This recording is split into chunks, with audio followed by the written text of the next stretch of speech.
नमस्कार दोस्तों, राधे राधे, जय माता की।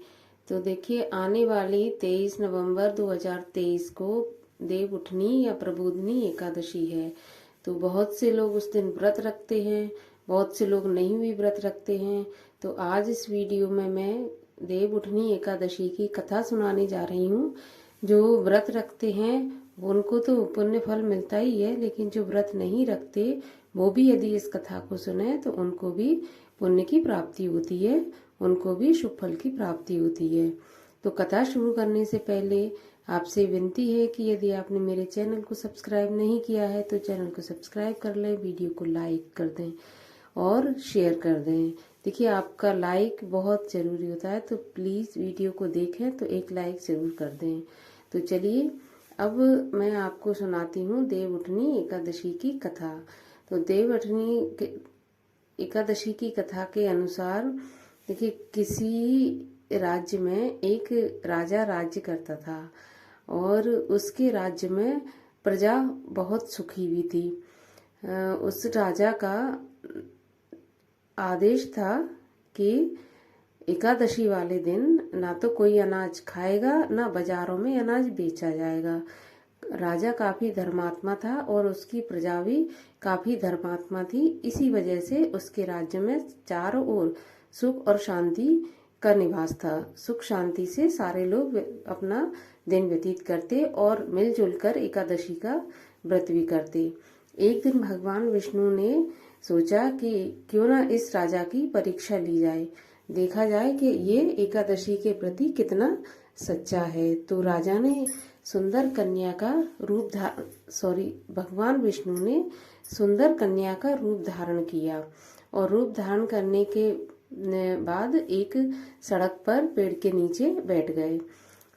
जब राजा ने उस कन्या को देखा तो कन्या, जो विष्णु भगवान जो कन्या बने थे वो अति सुंदर थे। तो राजा उस कन्या पर मोहित हो गया।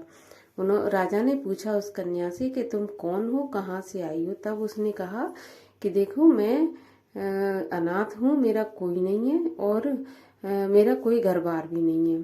क्योंकि कन्या बहुत सुंदर थी तो राजा ने उसको अपनी पत्नी बनने का प्रस्ताव रखा। राजा ने कहा, मैं तुमसे विवाह करूंगा और तुम मेरे साथ राजमहल में रहोगी। लेकिन उस कन्या ने शर्त रखी कि मैं तुम्हारे साथ विवाह तो अवश्य करूंगी, लेकिन मेरी एक शर्त है कि जो मैं बनाऊंगी वो तुम्हें खाना पड़ेगा और तुम्हें अपने राज्य का सारा अधिकार मुझे देना होगा। राजा ने उसकी बात स्वीकार कर ली। अगले दिन राजा ने उस कन्या से विवाह किया। कन्या से विवाह करने के बाद जब राजा राजमहल में पहुंचा तो अगले दिन एकादशी थी, देव उठनी एकादशी।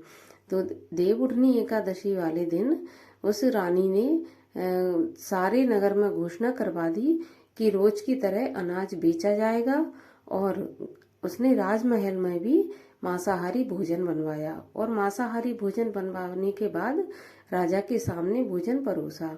तब राजा ने कहा कि देखो रानी, मेरा तो देव उठनी एकादशी का व्रत है और तुम्हें भी रखना चाहिए, तो ये मांसाहारी भोजन मैं नहीं कर सकता। तब रानी ने कहा कि देखो राजा, आपने मुझसे वादा किया था और आपने मुझे वचन दिया था कि मैं जो आदेश दूंगी वो आपको मानना पड़ेगा और मैं जो बनाऊंगी वो आपको खाना पड़ेगा, और नहीं तो अगर आप ऐसा नहीं करेंगे तो मैं आपके बड़े बेटे का जो सर है धड़ से अलग कर दूंगी। अब तो राजा बहुत परेशान हो गया। तो फिर वो अपनी बड़ी रानी के पास आया और उसने अपनी सारी समस्या अपनी बड़ी रानी को बताई। जब बड़ी रानी को समस्या बताई तो बड़ी रानी ने कहा कि देखिए राजा जी, पुत्र तो और मिल जाएंगे लेकिन धर्म की हानि नहीं होनी चाहिए। आप अपने बड़े बेटे का सर कटवा दें। तो बड़े दुखी मन से राजा अपनी छोटी रानी के पास पहुंचा और उसने कहा कि ठीक है, मैं अपने बेटे की बलि देने के लिए तैयार हूँ, लेकिन मैं एकादशी का व्रत तोड़ने के लिए कतई भी तैयार नहीं हूँ। राजा के ऐसे वचन सुनकर भगवान विष्णु, जो कि कन्या रूप में थे, अपने असली रूप में प्रकट हो गए और प्रसन्न होकर राजा को आशीर्वाद दिया। राजा ने जब भगवान का दर्शन किया तो उसने भी अपना सारा राज्य अपने पुत्र को देकर भगवान श्री के चरणों में गिर पड़ा। और भगवान ने प्रसन्न होकर आकाश से एक विमान बुलवाया और राजा उस विमान में बैठकर परम लोक को प्राप्त हुए। तो हे प्रभु, आपने जैसे राजा का कल्याण किया और उसको परम धाम की प्राप्ति करवाई, वैसे आप सबका कल्याण करें, सब पर अपनी कृपा बनाए रखें। राधे राधे। जय माता की।